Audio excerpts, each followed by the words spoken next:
Olá você, telespectadora, olá você, telespectador da TV Cultura. A partir de agora você acompanha a edição desta terça-feira do Opinião Litoral. Participa como comentarista das notícias o advogado Roberto Mohamed, que vai examinar a situação da cidade, da região, do país, com o ex-deputado, ex-prefeito de Santos, Beto Mansur. E a gente vai começar falando do centro da cidade. O Centro Velho tem novidade, vai ter o Parque Valongo e uma construtora comprou um terreno grande lá e anunciou a construção de 1.050 moradias, Mohamed. Boa tarde. Boa tarde, Paulo.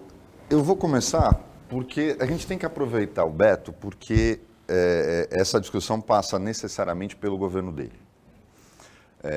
O Beto, inclusive, eu lembro disso até hoje. Quando o projeto Alegra Centro era uma ideia defendida dentro do governo dele pelo Papa, e o Beto fez uma coisa que é muito raro num prefeito. O Beto se ausentou, ele podia ter assinado o projeto antes, ele se ausentou da prefeitura, deixou o Papa ser prefeito e assinar. Esse é o tipo de deferência que é muito difícil os políticos terem e o Beto tem. A gente já falou aqui em episódios passados a lealdade que ele teve com Michel Temer, que acabou custando a interrupção da carreira política dele. Mas, Beto, quando você concebeu o Alegra Centro no teu governo, no segundo mandato, a gente passava se falava muito da cidade, a política do não, o grupo do não, porque não podia fazer nada na praia, não podia fazer nada em lugar nenhum, e você, junto com o Papa, conceberam que o centro era o lugar ideal justamente por não ter encheção de saco de vizinho, poder ter barulho, seria o lugar ideal para isso. Você criou eventos, criou benefícios fiscais para a instalação de casas, começou a fazer a urbanização do centro, aquele calçadão num trecho da 15 de novembro. Casas noturnas, acreditando naquilo, se instalaram no centro histórico. De repente, no governo do Paulo, sistematicamente destruíram o Alegra Centro. Não sobrou nada, nada. Aí fizeram isoladamente o Museu Pelé, que acabou ficando no meio do nada. E o Rogério, na campanha dele, ficou pregando que ia recuperar o centro. Quer dizer, o cara faz parte de um grupo político que destrói o negócio, dizendo que vai fazer depois. E agora começaram com essa história de fazer moradia. O centro virá um lugar residencial, ou seja, não vai ter mais lugar nenhum em Santos para fazer evento, para fazer, pegar uma parte como é em Fortaleza, que o centro histórico tem uma concha acústica enorme numa praça, conservar as fachadas dos imóveis, tem aquela indústria que infelizmente em Santos existe, você sentiu na pele, dos tombamentos, é uma indústria que o prefeito não consegue enfrentar da forma adequada. Como é que você, o cara que foi junto com o Papa, o pai daquele projeto, que deu certo, porque durante o governo Papa, o número de casas noturnas estourou, o centro estava sempre lotado nos finais de semana, você deu vida para o centro, e aí você vê tudo aquilo acabar e agora os caras querendo transformar aquilo num enorme BNH. É triste ou você acha que era a única saída que eles tinham? Bom, primeiro cumprimentar vocês, e para mim é sempre um prazer grande estar com vocês, que duas figuras que têm muita experiência sobre a vida da cidade, do Brasil e do mundo. E cumprimentar, logicamente, os telespectadores. Bom, o que eu quero dizer a vocês é que você, no Alegra Centro, você teve o início de um projeto, culminando esse projeto todo com moradia. Por que eu estou falando isso? Porque em qualquer lugar do mundo desenvolvido, você vai no Brooklyn, em Nova York, você vai em determinados locais, em Marsella, onde você tem porto, você tem área portuária, muitas vezes nas áreas portuárias você tem uma deterioração da infraestrutura naquele local. E a saída que eles acharam foi ter moradia. O que eu quero dizer para você? Nós iniciamos o Alegra Centro, existiam algumas propriedades que precisavam ser tombadas porque são históricas. Você precisa ter o tombamento para você preservar. Você pode eventualmente recuperar a fachada, etc., mas ela tem que ser preservada. Frontaria azulejada, a bolsa do café, e etc., e etc. Entendeu? Você tem que, de alguma maneira, preservar. Nada impede, na minha visão, aí esse início a gente começou, recuperamos, colocamos o bonde para rodar, porque eu, quando era moleque em São Vicente, pegava o bonde 13 para vir estudar no Colégio Santista, então eu botei na cabeça que eu, de alguma maneira, iria colocar o bonde para rodar quando eu fosse prefeito, e coloquei. Aí você teve uma sequência que foi feita durante o meu governo. Depois continuou com a sequência durante o governo do Papa. Até porque nós fizemos aquilo juntos, entendeu?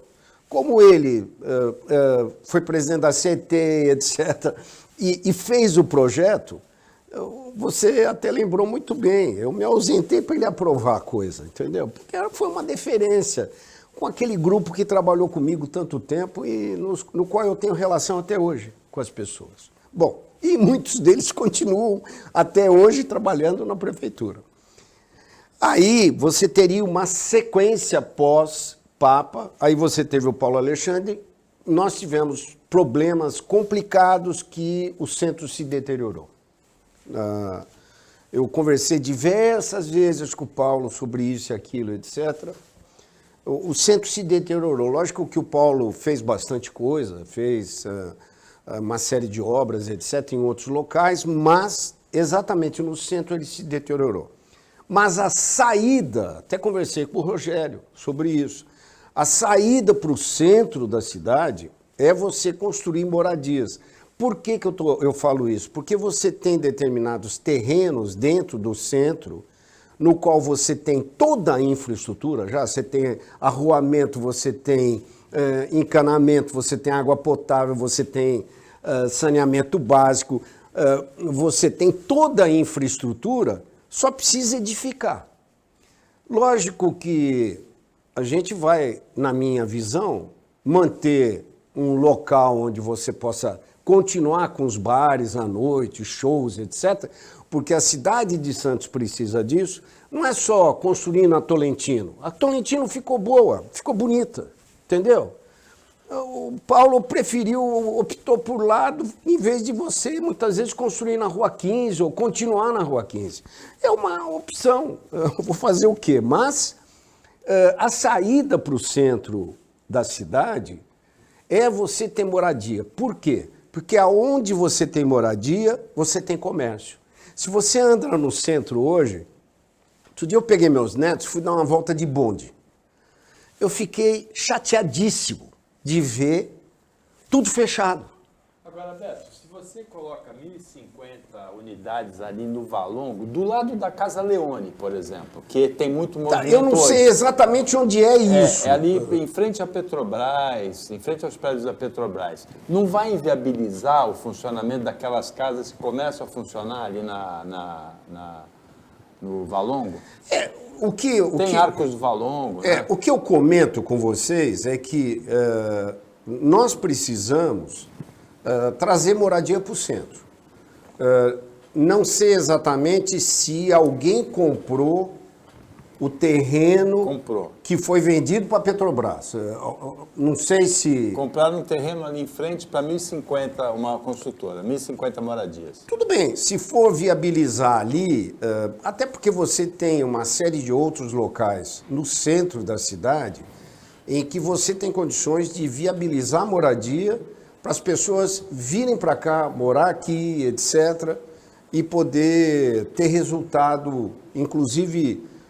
diria, no comércio da cidade. E ter uma área para os bares não vejo assim, funcionarem, né? Não vejo grandes problemas, porque você, em outros locais, você tem moradias e você tem casas noturnas. Por exemplo, a Tolentino, à noite, ela é da balada hoje, entendeu? A gente trabalha ali perto, tá? Trabalha na Uma Tolentina. guerra constante entre os moradores e os Sim, bairros. mas o que eu te digo é que... Tem vida. Tem vida noturna e etc. É chato, mas a saída para quem mora no prédio, eu acho até que é uma negociação de ter janelas hermeticamente fechadas para poder evitar qualquer tipo de barulho. Mas é uma coisa que eu acho que, se você me perguntar, Beto, o que você já conversou com o prefeito atual, etc. Saída para o centro é trazer a população para vir morar aqui. Não tem como não fazer isso.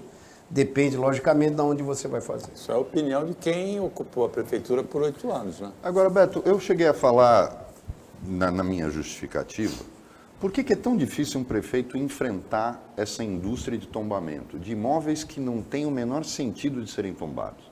Vamos dar um exemplo que você conhece tão bem quanto eu, a casa do coitado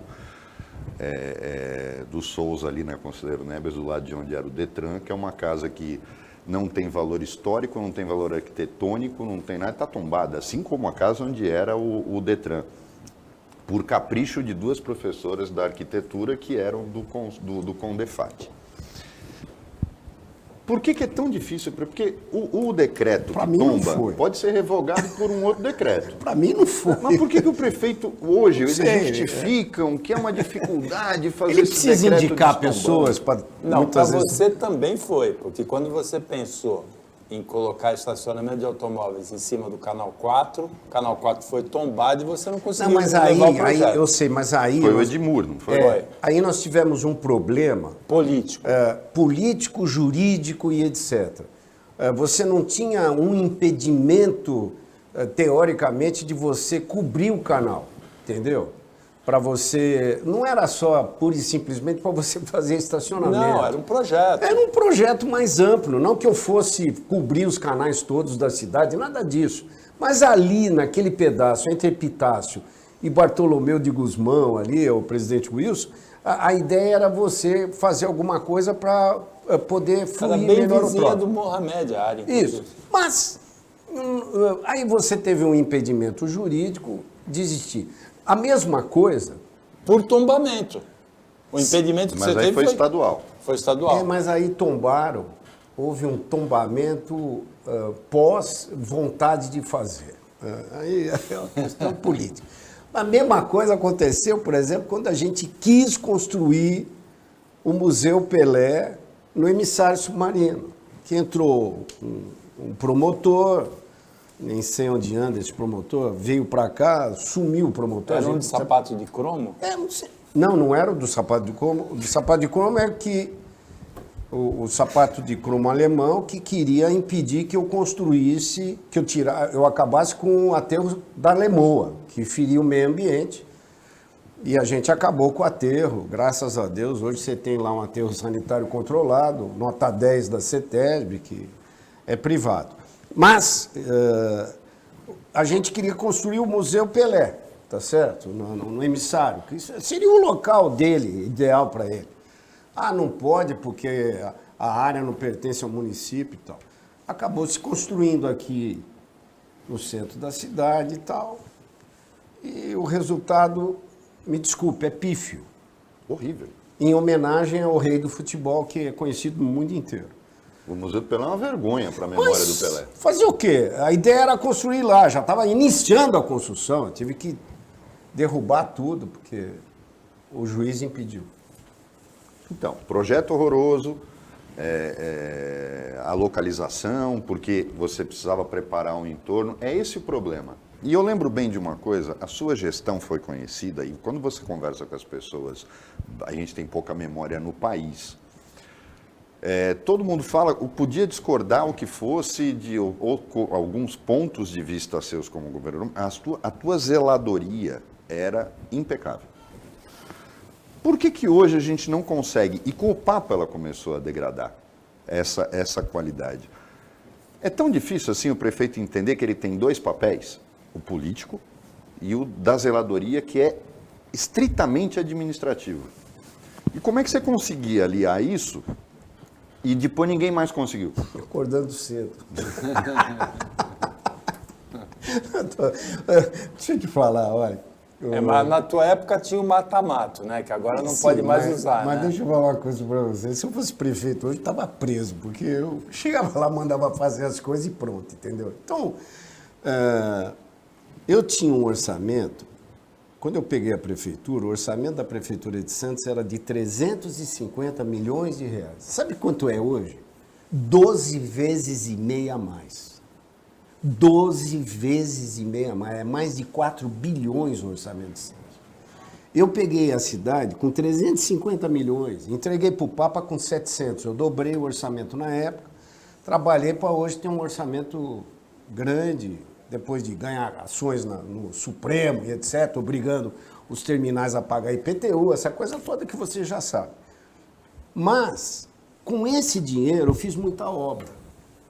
E eu era zelador, eu acordava às 5h30 da manhã, nem vi meus filhos direito durante 8 anos, né? Porque quem cuidou foi a dona Lídia, porque eu acordava às 5h30 da manhã e ia dormir 11 horas da noite todo dia, entendeu? Então, trabalhei demais, trabalhei muito. E eu era chato. Eu andava, não tinha celular na época direito, eu andava com rádio, comunicação, né? Elogiava, mas também criticava. Então, foi por isso que a gente, de alguma maneira, fez as coisas. Você pegar hoje, aonde que passa na tua cabeça alguém ser contra a ciclovia? E você lembra da turma do não? Eu lembro um pessoal abraçando as árvores, dizendo que eu ia tirar não sei quantas árvores da praia e tal. Hoje a ciclovia é um sucesso, né? Você tem ciclovia do Guarujá até Mongaguá, até final da Praia Grande, entendeu? Então, são essas coisas que você tem que fazer. Eu acho... vamos ter uma visão, na minha opinião, Mohamed, eu não sei se eu posso mudar a tua opinião, mas saída para o centro da cidade é moradia. Aonde ela vai estar, não sei, mas é moradia. Depois do intervalo, vamos analisar o alargamento da Conselheiro Onébes, que é o caminho para o centro da cidade, é a principal avenida única, né, que liga a praia até o centro. É um projeto do governo atual do prefeito Rogério Santos. Depois do intervalo.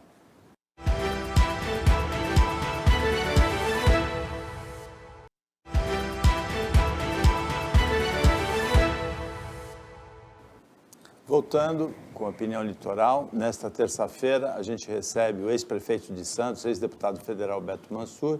Roberto Mohamed participa como comentarista. Prefeito, o alargamento da Conselheiro Onébes nos últimos quarteirões, né, perto do centro, a Conselheiro é, na verdade, a única avenida que liga a praia ao centro, né? E há um projeto de alargamento com desapropriação de uma parte dos terrenos e a construção e a implantação de 2 vias, né, inclusive com estacionamento. Vai dar certo isso? Eu acho que dá. Logicamente, da Bittencourt até essa parte final da perimetral, da Avenida do Porto, ela, logicamente, tem uma necessidade de ser duplicada. Ela estreita, né? Ela estreita ali na Bittencourt. Pode ser desapropriado, eu não vejo problema nenhum com relação a isso. Tem que haver uma desapropriação para você poder alargar. Agora, ela precisa, a Conselheiro Onébes, ela precisa de ser, de alguma maneira, alargada para ser uma avenida de fluxo intenso. Lógico que tem que haver estudos nesse sentido. Não é fácil de você alargar uma Conselheiro Onébes na parte onde ela já está duplicada. Porque você tem áreas com muita dificuldade de alargamento, etc. Tem que haver um estudo técnico que, logicamente, CT e Prefeitura devem estar fazendo. Mas, diferentemente, por exemplo, de Anacosta, que você tem um sistema semafórico computadorizado, a Conselheiro também tem que ter. Muitas vezes você tem um fluxo na Anacosta, isso ainda época nossa, lá do passado, quando ainda era prefeito, a gente trabalhou intensamente para poder informatizar todo o sistema semafórico vamos dizer, na parte da manhã, quando você tem um fluxo intenso praia-centro, e no contrário, quando você tem um fluxo centro-praia. Então, essas coisas são simples, não são difíceis de serem feitas, mas a gente precisa ampliar. Agora, Mohamed, a desapropriação pega a construção também, né? Porque tem muitas construções mas que não estão tem no nada limite, ali né? tombado e não tem nada ali que seja relevante demais que impeça. O Beto está certo, eu não vejo grandes problemas Os edifícios ali. comerciais têm recuo, É, né? o problema da Conselheiro é a forma como ela não foi planejada. Talvez a maior avenida de ligação, a mais antiga, e ela tem um problema sério, né? Porque a Conselheira é praticamente um tubo. É tanto asfalto que fizeram ali, foram levantando, que ela ficou assim. E o Beto falou, não tem fluxo, porque você estaciona nas laterais, você não consegue ter fluxo e fazer ali. Ela foi projetada para quê? Para fazer essa ligação, praia-cais. É a única avenida que faz isso. Essa questão dos canais, para mim, foi um crime que se cometeu em impedir aquilo que era o projeto do Beto, que na verdade podia ter sido alargado. O cara quer morar no Canal 4 e dizer que mora no Canal 4, continua sendo Canal 4, mas ele pode ser coberto com um vão no meio só. Quer dizer, a ideia era ótima. O problema de Santos é a mentalidade de algumas pessoas, que na verdade a gente passa pelo Brasil inteiro, que impede a ousadia e pune a ousadia. Esse é o grande problema. E aí, Beto, puxando aquilo que eu falei, é preciso o prefeito ter saber escolher os nomes que vão para um conselho que faz os tombamentos, que analisa o valor histórico e tal. Mas você, por exemplo, pegou aquele terreno, que é onde eu moro, que era a casa da Lídia Federici, que ia ser tombado. Durante a noite eles meteram o caminhão ali para demolir tudo, senão iam tombar. Ou quiseram tombar a casa do Lopes. De gente medíocre dizendo, não, fez parte da minha infância. O cara nunca entrou na casa do cara nem para cortar a grama. Mas ele diz que a casa... A mediocridade em Santos é uma coisa inacreditável. Não diria para você só em Santos. A gente está muito medíocre no Brasil inteiro. Sim, mas... Entendeu? Esse negócio, às vezes, que você vê uma discussão, muitas vezes, tão pequena, né? De determinados assuntos que a gente entra na rede social e tal. Nossa, é um desespero. Eu fico desapontado, às vezes, porque o Brasil é um país que tem tanto potencial de um lado e tem tanto problema de outro, e às vezes a gente fica nessa discussão medíocre, mas continua. Que eu ia puxar isso justamente para a questão nacional. A gente está vivendo um momento hoje em que essa mediocridade que tomou conta do país, ela já está chegando num grau insuportável. E você é um empresário de comunicação, você começa com o teu irmão sucedendo o teu pai na Rádio Cultura, a MFM. Foi a tua entrada na política. As notícias hoje são tão medíocres, Beto. Por exemplo, ontem estava se discutindo na internet o absurdo que foi o Lula dizer a frase que não existem duas Chinas. O Brasil há 52 anos reconhece a China continental como a única China. Sim. E a ONU também há 50 anos, os Estados Unidos há 70. Foram os Estados Unidos que iniciaram apoiando o Chiang. Nunca existiram duas Chinas. Taiwan tem um tratamento especial por parte de alguns países, mas a questão é uma China só. Qual delas é o poder político? A partir do momento que os americanos, com o Nixon, reconheceram que era Pequim, acabou a festa. A internet jogou tanta bobagem desde domingo, dizendo que o Lula era um absurdo, que essa coisa comunista, que tal, de uma coisa que o Figueiredo fez, o Médici já fez, todo mundo reconhecia a China como tal. Não te incomoda como empresário de comunicação, independentemente do teu passado político, ver que as pessoas acreditam, ao invés de acreditar numa emissora de TV, num jornal, numa rádio, essa disseminação de contra-informação é que está fazendo com que essa ignorância comece a ter forma, ter força, ter corpo. Como é que você vê isso hoje, sendo empresário de comunicação? Eu vejo com muita preocupação. Até fiz um comentário, acho que anteontem, no Instagram, sobre essa ida do Lula à China. As pessoas sabem que eu não tenho relação petista com com o PT e etc., mas eu, particularmente, sempre tive uma boa relação com o Lula, certo? De viajar juntos para Brasília, etc. Depois de eu ser prefeito, ele presidente da República, me tratou sempre muito bem. Então, uma relação respeitosa. Não vejo o Lula hoje, o mesmo Lula dos 2 mandatos. Ele envelheceu um pouco, está um pouco mais confuso na sua fala, etc. Mas eu acho que a ida dele à China é extremamente necessária. Por que eu digo isso? Eu vou contar um fato aqui para vocês que ocorreu no passado. Eu era deputado, o Temer era vice-presidente da República, a Dilma presidente da República, o Xi Jinping veio ao Brasil, não ainda como presidente da China, e sim como chefe do partido deles. Só tem um partido na China enorme e tal, nos quais eles elegem os presidentes. A Dilma não quis receber o Xi Jinping. Quem recebeu o Xi Jinping foi o Michel. E ele acabou fazendo amizade com o Michel. Depois, eu fui para a China já 4 vezes. A primeira vez eu fiquei 1 mês e pouco na China. Depois eu fui 3 vezes com o Michel em reuniões e com o presidente da China, etc. Extremamente simpático. Como ele foi agora, muito, muito simpático com o Lula. Entendeu? A mesma coisa. Eles tenham assim... se você olhar o mundo hoje, você tem China, Índia. A Índia, acho que possivelmente o ano que vem, passa a China em população. Ela tem 1 bilhão e 400 milhões. A China tem um pouquinho mais de população. Você vê Rússia... Você tem os países ali do sul da Ásia, você tem todo o mundo árabe. Esses países todos, eles têm uma disputa com o Ocidente. Eles têm uma disputa com a Europa, até por causa da Ucrânia e etc. E tem uma disputa muito grande com os Estados Unidos. O que acontece para nós, brasileiros?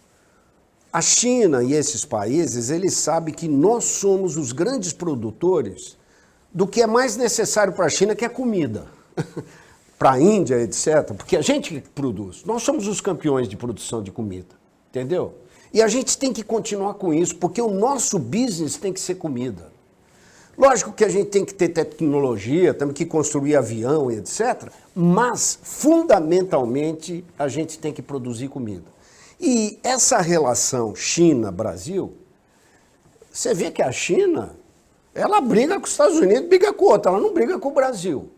A Rússia, por que a gente tem que ter relação com a Rússia? Lógico que ninguém quer guerra. Essa briga entre irmãos que eles têm, Ucrânia, é tudo do mesmo DNA ali. A gente não quer isso, mas a gente não pode ficar brigando com a Rússia, porque a Rússia exporta o adubo que a gente precisa. E existe uma concorrência muito, muito forte entre Estados Unidos e Brasil na produção de alimentos. A gente já bateu os Estados Unidos na produção de soja, alguns anos atrás, a gente é campeão. Nós vamos bater possivelmente esse ano a produção de milho, que os Estados Unidos era campeão, vai perder a produção de primeiro lugar para o Brasil. Nós somos os campeões de produção de proteína no mundo. E etc, etc. Então, essa ida do presidente Lula, lógico, fala uma besteirinha aqui e ali, levantada, inclusive, pelos sites que são controlados pelos norte-americanos. Pouca gente sabe, mas, por exemplo, você tem um site russo que chama RT. Os Estados Unidos proíbem esse site para ser visto nos Estados Unidos. Os Estados Unidos proíbe o Global Times, que é um site chinês, de ser visto nos Estados Unidos. A gente vê aqui, mas eles são proibidos de ver lá. Pouca gente sabe disso, mas você tem aí um problema gravíssimo hoje dessa disputa norte-americana que vem perdendo no setor econômico, E você tem esses países todos no interesse de comprar do Brasil, porque o Brasil é que alimenta a população deles. O Bolsonaro, tem muita gente que acaba apoiando o Bolsonaro e etc. Eu até votei no Bolsonaro essas 2 últimas eleições porque não voto no PT. Mas o Bolsonaro fez muita coisa errada com relação à China, entendeu? Com outros países, etc. Sempre criticando aqui e ali. Eu acho que a vida do Lula para a China agora, para poder manter relação e etc., foi muito, muito positiva. E nós não temos que ficar brigando também com os Estados Unidos, etc. Só que precisa ver o que a mídia está falando, se foi verdadeiramente aquilo que ele falou, entendeu? Ele cometeu algumas gafes lá, até pela idade dele, etc., não sei. Que ele não... Por isso que eu te falo que ele não é eventualmente o mesmo que foi nos 2 governos passados. Mas essa relação que ele manteve na China, agora com o ministro da Rússia, que veio para cá, com o mundo árabe, que ele visitou Abu Dhabi, teve com o sheik de Abu Dhabi e de Dubai, etc., todos esses países são grandes consumidores do Brasil e a gente tem que manter essa relação. Tá, e aí vem 2 lendas que eu queria que você falasse, porque você tocou nisso agora. Até onde é verdade e até onde é lenda, você teve no Congresso e participou ativamente de governo, portanto você sabe disso, de que nós poderíamos ter autonomia em relação a fertilizantes e não temos porque nós paramos de investir porque era mais barato comprar na China. Isso é lenda ou é verdade? O Roberto Mansour responde depois do intervalo, bem rapidinho.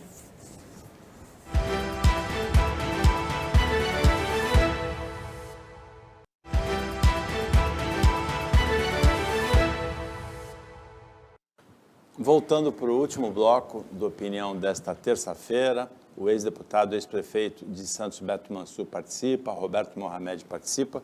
E o Roberto Mohamed perguntou para você no bloco anterior sobre a possível autonomia, autossuficiência do Brasil na produção de fertilizantes. Que o fertilizante tem 2 nomes, né? Quem gosta dele é fertilizante, quem não gosta é agrotóxico, né? Não, a gente precisa, logicamente, de fertilizante.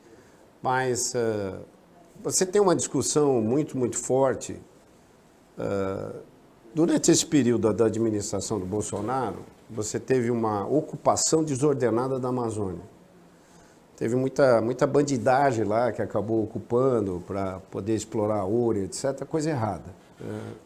Mas eu acho que a gente tem que ter em mente que nós precisamos entrar nas áreas que são de ocupação indígena. A gente tem por volta de 16% do território brasileiro está na mão dos índios. E muitas delas, quase a totalidade, sem ocupação. O que precisa, na minha visão, é o governo, junto com o Congresso, etc., a gente tem um projeto de ocupar ordenadamente essas áreas e dar um ganho, logicamente, para a população indígena, para ser mantida, para ser preservada e etc. Coisa que países como os Estados Unidos não fizeram, como outros países não fizeram. Nós podemos dar o exemplo e fazer. E a gente precisa, de alguma maneira, operar e explorar ordenadamente estas áreas.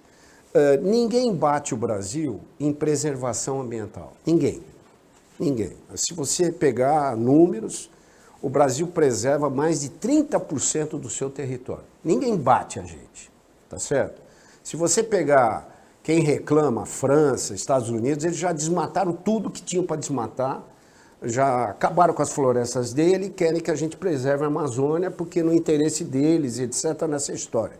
Mas qual é o deserto de Mojave é preservado nos Estados Unidos. Não cresce um pé de banana lá, um pé do que quer que seja, não cresce no deserto. Nem cacto. Nem cacto. No deserto de Mojave é preservado pelos Estados Unidos.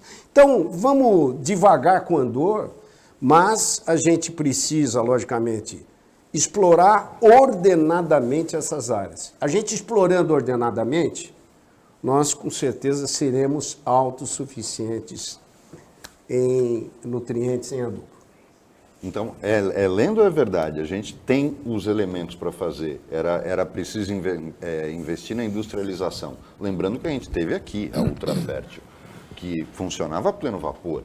Era um dos projetos do regime militar, inclusive. Sim. A autossuficiência em adubo, em fertilizante, que não é agrotóxico. O agrotóxico é Eu fiz uma brincadeira. o veneno contra pragas e tal.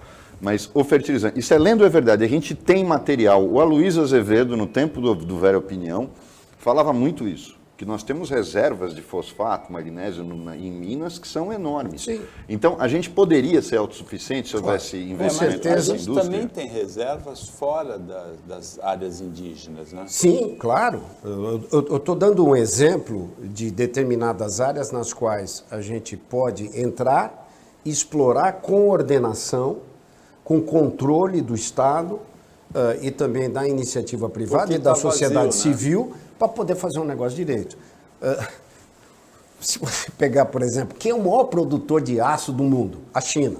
Quem é o maior fornecedor para eles? É o Brasil. Entendeu?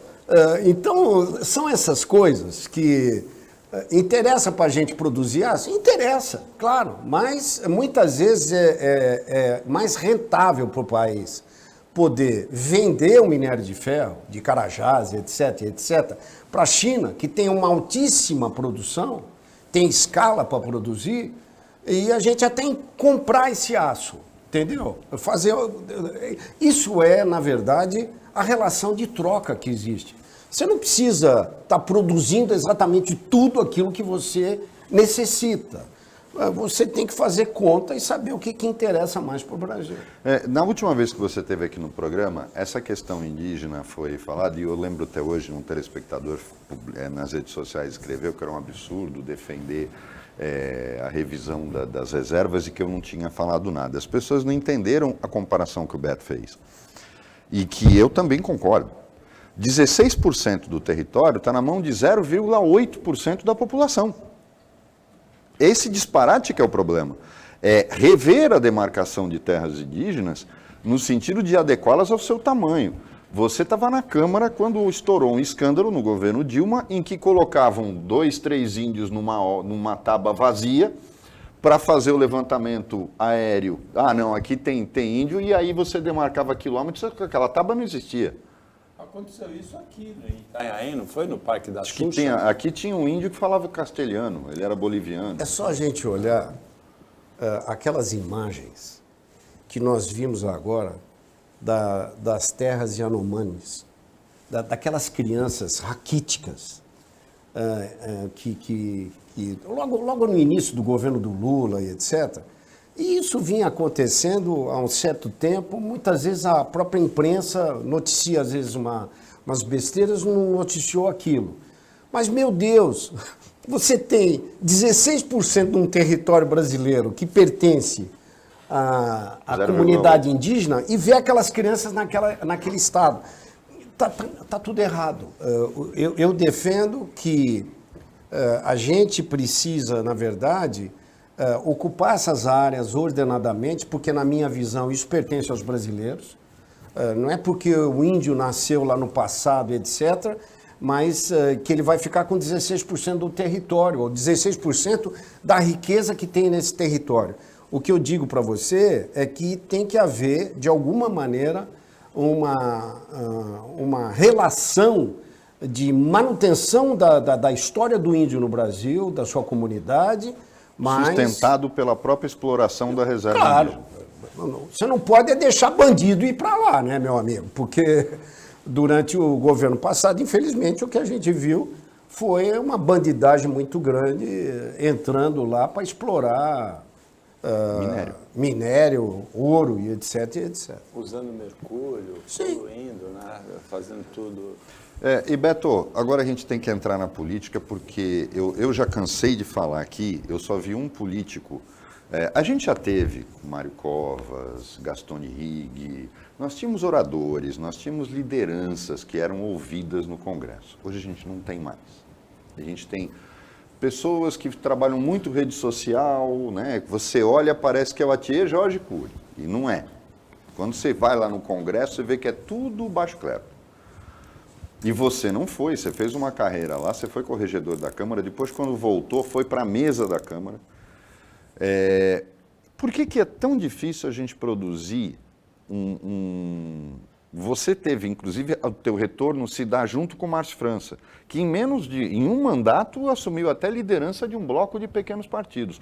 Vocês dois dominaram a cena. Por que a gente não consegue, na nossa região, produzir mais lideranças como a gente produziu e que acabou praticamente com você? Depois que você saiu, você e o Márcio saíram da Câmara, a gente não conseguiu produzir uma liderança que não seja baixo clero.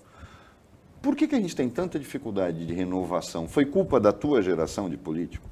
Lembrando que hoje tem Alberto Mourão, que é da mesma geração, Rosana Vale, Paulo Alexandre Barbosa e um que é nascido aqui, embora não tenha feito a carreira aqui, que é o da Cunha, né? Eu vou contar um fato para vocês do meu passado, que eu acho que ilustra muito o que está ocorrendo. Eu, quando me elegi, eu fui vereador 2 anos e tal, e me elegi deputado federal. Eu entrei pelo PDT na época. Meu pai tinha muita relação com o Brizola, com o Mário, com o Covas, etc., porque foram da época passada da política, foram caçados pela Revolução e tal. Bom, eu entrei e aí, os meus professores, até comento um pouco isso, porque você não vê isso hoje. Os meus professores foram Ulisses Guimarães, Mário Covas, Roberto Alves, Roberto Campos, que foi ministro da Economia na época da Revolução, Delfim Neto. Então, tinha um time que eu pensei comigo, vou me encostar nesse povo, porque eu preciso aprender, inclusive Brizola e etc. E aí, conversando depois com Ulisses e tal, eu comecei a ter relação com eles mais profunda. Ulisses uma vez chegou para mim e falou assim: deputado, o dia que você subir nessa tribuna, ele estava na mesa da Câmara, você subir nessa tribuna, você defender um projeto e o plenário parar para te escutar, você vai exercer liderança dentro da casa. Porque, logicamente, muitas vezes o pessoal sobe na tribuna, está todo mundo de costa, ninguém prestando atenção. Ele falou, o dia que você fizer isso e acontecer isso, você se tornou um líder na casa. Essa última, no final do meu mandato, etc., que eu acabei ajudando na liderança do Michel e tal, eu era vice-líder, mas efetivamente liderei um processo, porque efetivamente o líder não aparecia. Aconteceu isso, entendeu? De eu ter subido na Câmara, de eu ter subido no plenário, na tribuna para defender um projeto, porque o pessoal da economia pedia para eu subir e defender, e havia uma tensão muito grande, o plenário parava para ouvir. Aí eu pensei, eu falei, nossa, lembrei do Ulisses, entendeu? Como uma coisa que me satisfez muito pessoalmente, né? E eu tenho conversado um pouco, às vezes, com lideranças mais antigas. Acabou isso. Hoje, às vezes você vê um colega deputado, etc., sobe na tribuna com o telefone celular na mão, falando pro eleitor dele. Ele não está preocupado mais de defender um determinado projeto, de defender uma ideia para o Brasil. Ele está preocupado com a próxima eleição. Infelizmente, isso acabou, entendeu? Aquele passado que a gente viu terminou. Outro dia eu estava até conversando um pouco com o Paulo Alexandre e tal, trocando ideia, que posição que ele poderia tomar, que posição que ele poderia exercer dentro da casa para poder crescer na casa, né? Porque eu saí de lá, fiquei 30 anos na casa e tal. Comentei com ele, ou dele ser presidente de uma comissão, e hoje ele é presidente da Comissão de Relações Exteriores, ou ser líder. Porque, de alguma forma, o líder sobe na tribuna a hora que for, o presidente da casa é obrigado a dar o tempo para ele, e ele passa na frente de todo mundo para falar. Em linhas gerais, é isso, mais ou menos, o que acontece. O líder de cada partido. O líder de cada partido. Então, tem essas coisas que... Demora um pouco para aprender isso, Beto? Eu não sei. Sabe o que acontece, Paulo? A gente, infelizmente, não que o meu passado seja melhor do que o presente. Longe de mim falar isso. Mas nós tivemos grandes lideranças no passado.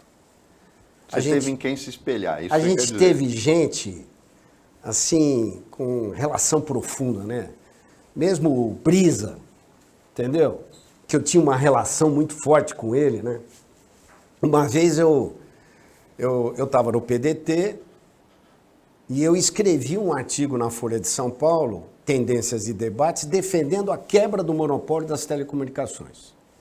Isso aconteceu em 1995. Hoje todos nós temos mais celulares do que população no Brasil, graças a Deus. Mas nós não tínhamos nada disso. Quem tem a nossa idade, eu sou mais velho que vocês um pouco, mas quem sabe que a gente botava conta de telefone no imposto de renda porque ela custava muito caro. E eu escrevi esse artigo. De manhã, saiu na Folha de São Paulo, porque todo mundo lia na época o jornal, a Folha, o Brisa me liga. Ô, meu querido, ele me chamava de meu querido, eu aprendi a chamar os outros de meu querido com ele. Meu querido, por favor, você escreveu um artigo, etc., vai contra o PDT, vai contra a nossa ideologia e tal e tal. Eu ouvi, não comentei nada, fiquei quieto, comentei, não, presidente e tal, tratava ele como presidente. Só que depois, logo depois, eu não quis brigar com ninguém, saí do partido e fui para o PPR, né, que depois virou PP, fiquei 20 anos no partido. E, graças a Deus, quebramos o monopólio, etc. Mas são figuras que do nosso passado, infelizmente, a gente não tem mais. Se você me perguntar, nós vamos ter líderes? Vamos. Eu acho que o Mourão exerce uma liderança, a Rosana exerce liderança, possivelmente seja candidata aqui a prefeita na próxima eleição. O Paulo Alexandre vem exercendo liderança. Comentei muito com ele. Falei, você pode ser o Beto Mansur do Michel Temer, né, nesse mandato, porque ele tem muita relação com o Alckmin. E pode arrumar recursos e etc. para a região nossa toda, de uma forma geral. Mas eu acho que as pessoas vão exercer essa liderança e vão crescer na Câmara. Eu acho que isso é uma coisa normal. Vamos esperar para ver se essa previsão se confirma ou não. Chegamos ao final do Opinião, agradecendo muito a presença aqui, a participação do ex-prefeito e ex-deputado Beto Mansur, do Roberto Mohamed, o trabalho técnico da equipe de jornalismo e de técnica do Sistema Costa Norte, e a você que acompanhou a gente mais essa edição. Até amanhã, nesse mesmo horário. Ótima terça-feira para você, que você merece.